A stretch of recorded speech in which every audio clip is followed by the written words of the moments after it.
Can something as easy as simply making your bed in the morning actually improve the quality of your day and your life?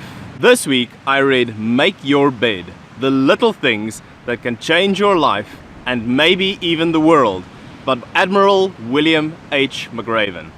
In Make Your Bed, General McRaven goes into the 10 things that he recommended to the graduating class of 2014 in his commencement speech at the University of Texas. If you want to see that speech, I'll post a link to the video in the description of this. I'm not going to cover all 10 things though. I'm only going to go into the 3 things that really stood out to me. The first recommendation that he became famous for is that you should make your bed every single day before you leave your house. In SEAL training, they were forced to make their beds and their beds were inspected every single day. But how can making your bed make your day more successful? Well, it's fairly simple. If you start your day off with an easy task and you complete it well, it's more likely that you're going to do the next task well as well. And then the one after that and the one after that. So you start your day off successfully and you build on that. And in the worst case, if your day absolutely sucks, you'll come home and you'll have a nice made bed.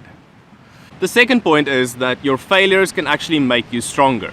He tells the story of how in SEAL training, there's an extra session of exercise at the end of the day for the guys that finish last in the tasks during the day, and it's called the circus.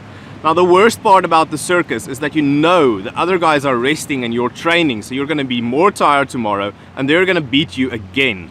But a funny thing happened. The more and more that he did the circus, the stronger, faster and more confident he got. He was getting stronger through all of his failures. And in the final open water swim, he came in first of everyone in his SEAL class. And it was through all of his failures that he became stronger and actually beat the rest of the guys.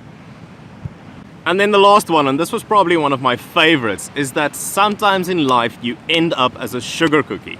Now a sugar cookie is when in SEAL training you're ordered to run into the surf, get completely wet and then drop down in the sand and roll around until your entire body and your uniform is covered in sand, so it's scathing and scratching you the whole day.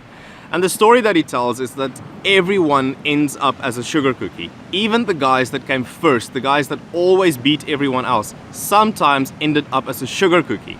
And what he says is that you should always remember, even if you give your best, if you're doing the best, if you're number one, sometimes in life you end up as a sugar cookie. All you have to do is to keep on. That's just life. Because a lot of the guys couldn't take it, and that's how a lot of them ended up ringing the bell.